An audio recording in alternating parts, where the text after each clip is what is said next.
मैं और तरुण की मुलाकात 8 साल पहले एक अजीब सी सिचुएशन में हुई थी। 2016 में वो भयंकर बाढ़ आई थी ना। हम दोनों एक छोटे से ढाबे में फंस गए थे।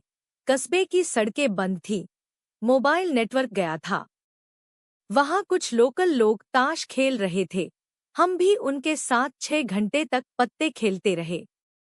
तरुण ने उस टेंशन भरे माहौल में मुझे इतना हंसाया कि क्या बताऊं। नेटवर्क वापस आया तो हमने इंस्टाग्राम आईडी एक्सचेंज की और 1 महीने बाद डेटिंग शुरू। 2 साल बाद शादी और अब हमारी बेटी अवनी, जो 6 साल की है, मेरी जिंदगी का सबसे प्यारा तूफान है। वो हर वक्त नाचती है, उछलती कूदती है, सोफे पर चढ़ती है, कितना भी मना करो। कुछ महीने पहले अवनी स्कूल से आई और बोली कि उसकी दोस्त प्रिया कथक क्लास जाती है और टीचर उसे असली कथक जूते पहनने देती है। वो प्लीज करते हुए बोली कि वो भी क्लास करना चाहती है। मुझे लगा, अवनी की इतनी एनर्जी है, ये तो परफेक्ट है। लेकिन जब मैंने रात को तरुण से बात की, उसका रिएक्शन अजीब था। वो फोन से नजर हटाकर हंसा, वो भी ऐसा मखौल उड़ाने वाला हंसी। बोला, हमारी सैलरी में इतने नखरे नहीं चलेंगे। अगर अवनी को महंगे शौक पालने हैं तो तू भी कुछ कमाई कर। मैं तो शॉक्ड थी। अवनी के जन्म के बाद मैंने पार्ट टाइम जॉब शुरू किया था। ये तो हमारा जॉइंट डिसीजन था। हमें कोई फाइनेंशियल दिक्कत भी नहीं थी, कम से कम मुझे तो ऐसा लगता था।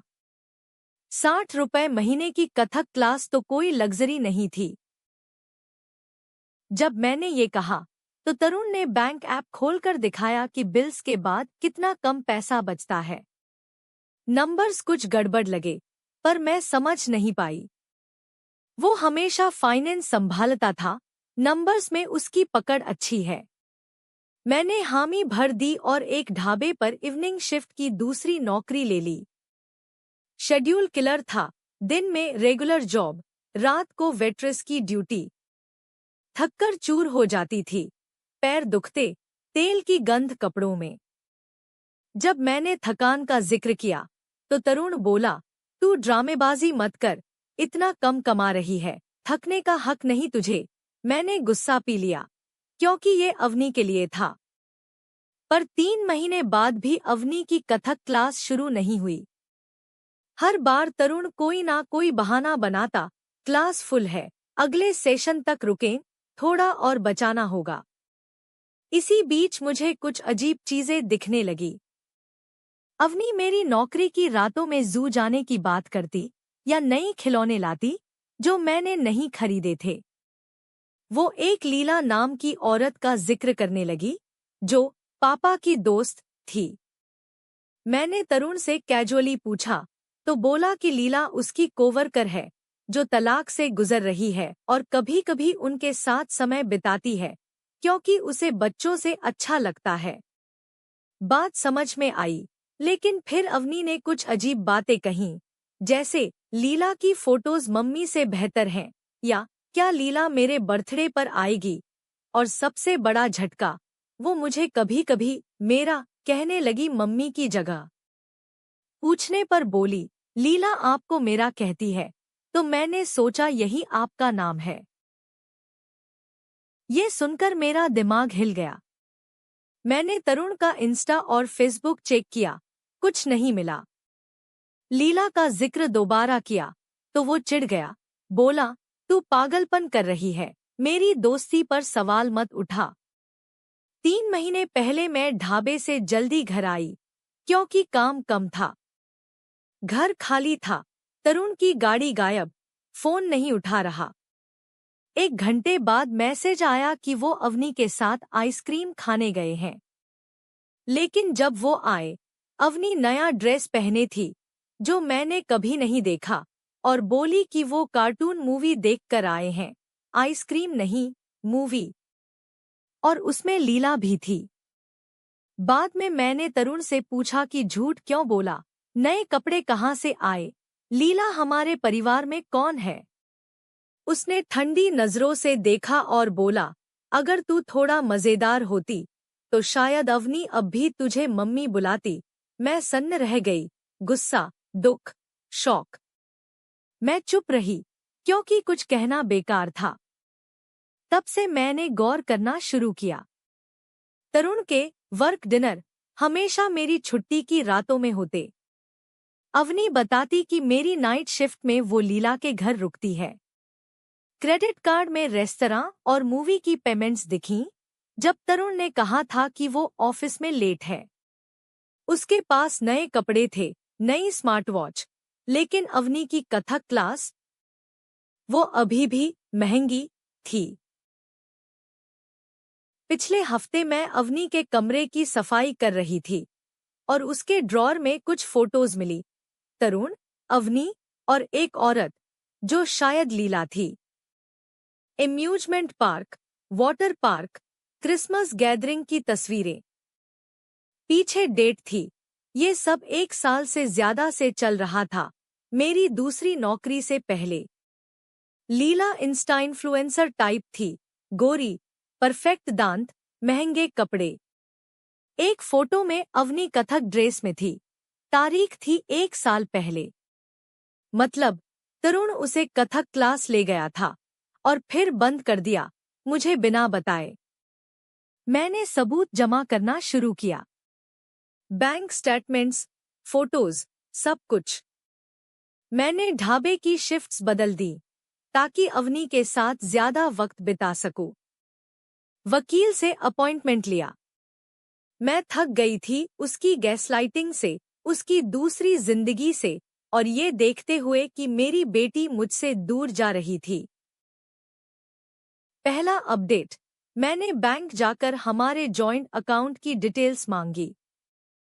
पता चला कि तरुण पिछले 18 महीनों से 300 से 500 रुपए हर महीने एक सीक्रेट अकाउंट में ट्रांसफर कर रहा था। कुल मिलाकर 20,000 रुपए से ज्यादा।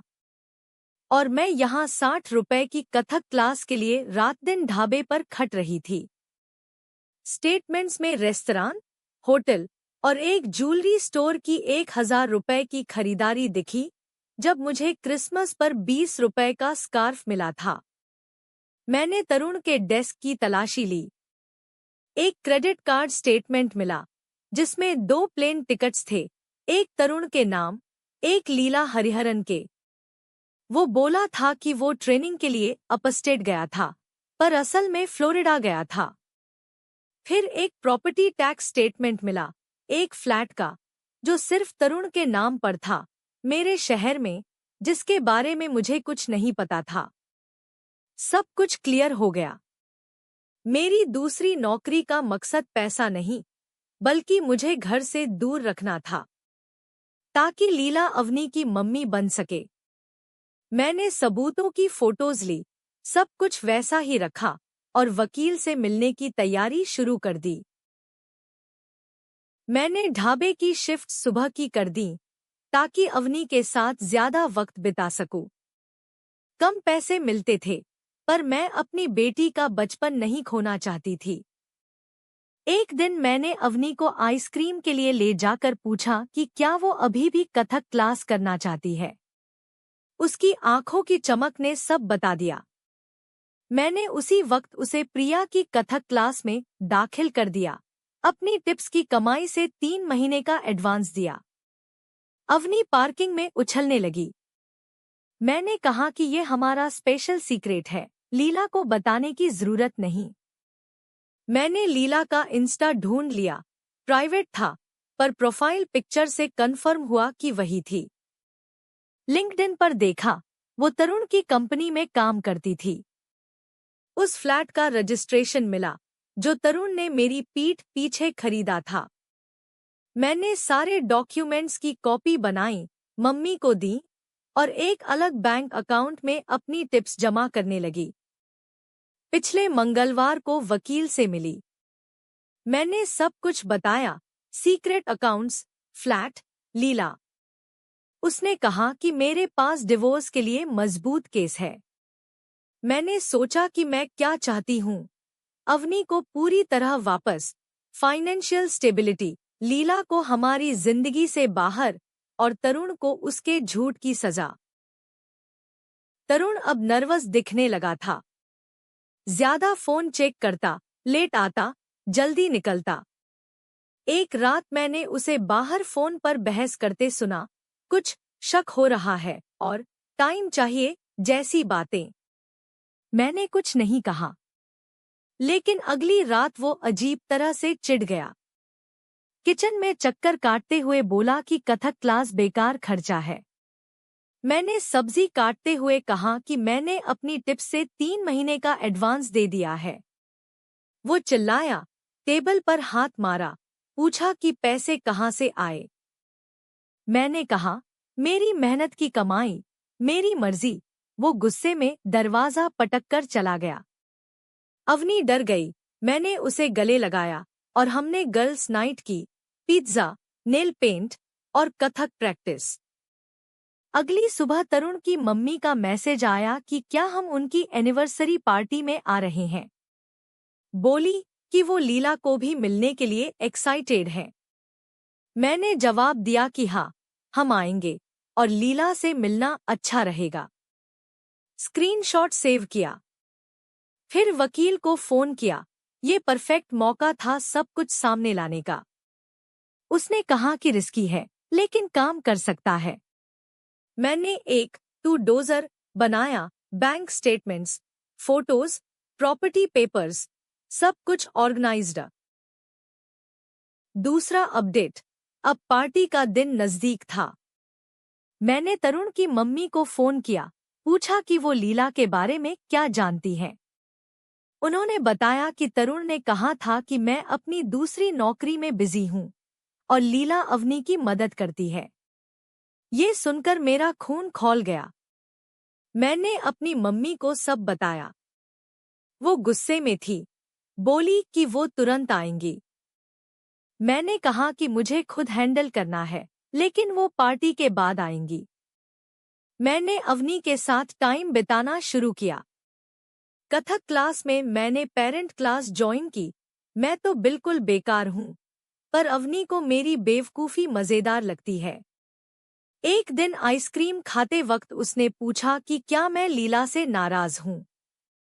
मैंने कहा कि वो किसी से प्यार करने के लिए गलत नहीं है और ये बड़ों की बात है। फिर उसने पूछा कि क्या लीला उनके दूसरे घर में हमेशा रहेगी। उसने बताया कि वो फ्लैट जहां वो लीला के साथ रहती है, वहां उसका पिंक रूम है, यूनिकॉर्न टूथब्रश है। मेरे पैरों तले जमीन खिसक गई। मैंने सारे सबूत इकट्ठे किए, डिजिटल और फिजिकल कॉपीज बनाई। फिर उस फ्लैट के पास गई। वो शहर के पॉश इलाके में था, ग्राउंड फ्लोर पर बुटीक, ऊपर लग्जरी अपार्टमेंट्स। तरुण अब अजीब हरकतें करने लगा था। मेरे फोन की ताकझांक करता, मेरे शेड्यूल के बारे में सवाल पूछता। एक रात उसने रिलेशनशिप की बात शुरू की, बोला कि शायद मुझे ढाबे की नौकरी छोड़ देनी चाहिए। मैंने हामी भरी, पर मुझे शक था कि वो कुछ भाप रहा है। शुक्रवार सुबह तरुण जल्दी चला गया, बेड भी नहीं सुलझा था। मैंने वकील से आखिरी बार बात की, सबूत दोबारा चेक किए। घर लौटी तो किचन में गुलाब का गुलदस्ता था। कार्ड में लिखा था, आई लव अवर फैमिली। ये माफी के फूल नहीं, डर के फूल थे। उस दिन उसने 17 बार कॉल किया। मैंने कहा कि फोन साइलेंट था। वो पैनिक में था, पूछ रहा था कि अवनी कहाँ है। रात को वो पिज्जा और आइसक्रीम लेकर आया, सुपर डैड बनकर अवनी के साथ खेला। बाद में मेरे पास बैठकर बोला कि हमें फैमिली वेकेशन लेना चाहिए।